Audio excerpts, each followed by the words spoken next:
Hi there, Coach Latanya here. Welcome back to my channel. I have over 20 years in the fitness and wellness space, and every day I help people online achieve their health and wellness goals through programs, products, and services. So today in this video, I'm going to be sharing with you how to make sourdough bread. Now, Thanksgiving is next Thursday, and so I thought this would be a great time for you to experiment and maybe you want to try it. And if you do try it, come back and let me know how it works out for you. Okay. Now, the reason why I have sourdough bread, why I make sourdough bread is because in 2016, 2017, I experienced adrenal fatigue. Some professionals say that it's not adrenal fatigue, but it's adrenal insufficiency. But I say whatever you want to call it, I experienced it, okay? And it was very stressful. It was a hard time on my body. It was hard for my family, for my husband as well, because I was literally a different person at that time. I didn't have the energy, I didn't have the strength, and my body was just going through a lot of different things at that time, okay?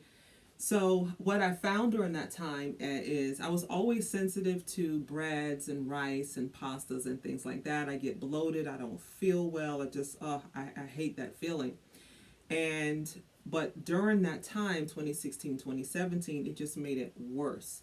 And gluten intolerance is something that's quite common among people who are experiencing things like adrenal fatigue or adrenal insufficiency. Okay, so I cut those out, and that is when I also started to go keto. Okay, I increased my fat, my protein, and I lowered my carbs. So since that time, I had not had any bread until this year. A client of mine referred me to a book by Emily Rafa. And my mom also was telling me about how it's great for gut health. So I said, you know what, why not try it? I think Creator is telling me I need to, this is something that I can have. It's something that's great for me. It's healthy. And since having sourdough bread, I would say I started having it around, I don't know, maybe May or June time frame. And I don't get bloated. I don't feel bad from it. I actually feel great. It doesn't slow me down. No headaches or anything like that. So I really enjoy it, and my family enjoys it too. So I wanted to share this video with you to show you the process because it is a bit tedious, okay? So in this video, you'll see that I'm going to feed my starter. Now, in order to feed your starter, you want to have equal parts of flour with equal parts of water. I try to make sure my water is not cold, but at least room temperature or a little bit warmer than room temperature. And I feed my starter. So I think I did about 50 grams of flour with 50 grams of water. I measure it in grams for this one, okay? And then you want to make sure that you mix it up really well so that everything is combined. And then I take a rubber band where it marked the spot that where it settled, okay? Now, you want to make sure that your starter is warm. So what I like to do is put it in an oven, turn the oven light on, or put it someplace that's warm so the yeast will start to rise. Now, after the yeast rise, you'll know it's nice and bubbly. You'll see that it's over that line that you marked it with. And so then it's ready to use. Now, in this recipe, I doubled my batch, okay, because I have a big family. And so I used about 100 grams of my starter. Okay, I just doubled everything. Once I put that starter in there, I also added my water and also my Himalayan sea salt. I like to use Himalayan sea salt because it has the minerals that's really good for the body. And then I mix that with a fork, and so that it's like a nice milky consistency. And then I go in and I add my flour. Now during this time, you can use like you can use gloves if you don't want to get your hands messy. Just make sure it's food safe and sanitary. But you can go in there and work that dough. It doesn't really require a lot of kneading, but work the dough quite well so that you get everything combined. And I like to make sure that it's a nice and smooth consistency. And then I go ahead and make it into like a nice ball, okay? Now this time I wanted to kind of make it into a loaf. So I was trying something a little bit different. I made it into a loaf so that I would get, it's easier to cut for me. It just cooks, it's just easier to slice for me. So I bake it in the oven, or as you can see, I put everything together, and then I added it to the skillet. Now I add it to the skillet because this is what I bake it in. I just throw the skillet in the oven.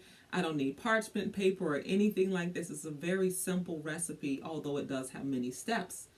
And so I put this in the oven, and you'll see that I have two in there. So I made a double batch and then a single batch. Again, because I have a large family, and so at least we have bread throughout the week. If I make a small batch, it doesn't last throughout the week. Okay, and so then I bake it in the oven at about 450 degrees, and I bake it for about 40 minutes. All right. Now, the thing about when you bake bread, you do not want to slice it immediately. So I wait about an hour after I've taken it out to slice the bread. You'll know it's ready because it has a nice crispy outside or coating, and inside is quite soft and warm. It's just delicious.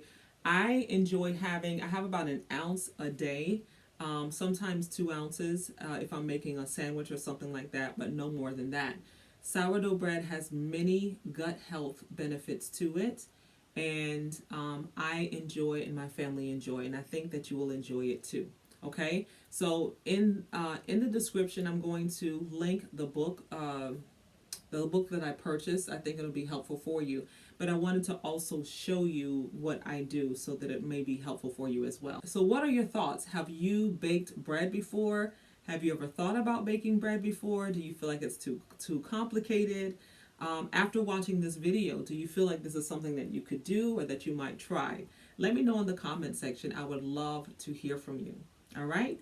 So thank you for watching. If you enjoyed this video, you enjoyed the content on this channel, and you've not already subscribed, please go ahead and hit that subscribe button and that notification bell so the next time I upload a video, you will be among the first to be notified. I'm going to be sharing in next week's video a little bit about what Thanksgiving means to me. For those of you who don't know, I am a citizen of Wokan, and that is an indigenous American nation or tribe, some people would say, community. And we have been here from before Columbus. If you've seen my Indigenous Peoples Day, you saw a little bit about me celebrating the culture, and I'll have some things next week too for you to see. But I want to share my perspective about Thanksgiving and why I do what I do. I'm going to also share with you the foods that I eat and things like that. I'm going to be sharing a little bit about that holiday and what it means to me. Okay, so I hope that you come back next week and watch that. And I'm going to have a video with for you as well on Monday. Now, if you're going to be traveling, come back and do that same workout video a couple times next week so you stay on track and you're not thrown off by all of the different foods that many of us indulge in or get to enjoy during the holidays. So thank you again. Come back next week, and until next time, live beautiful.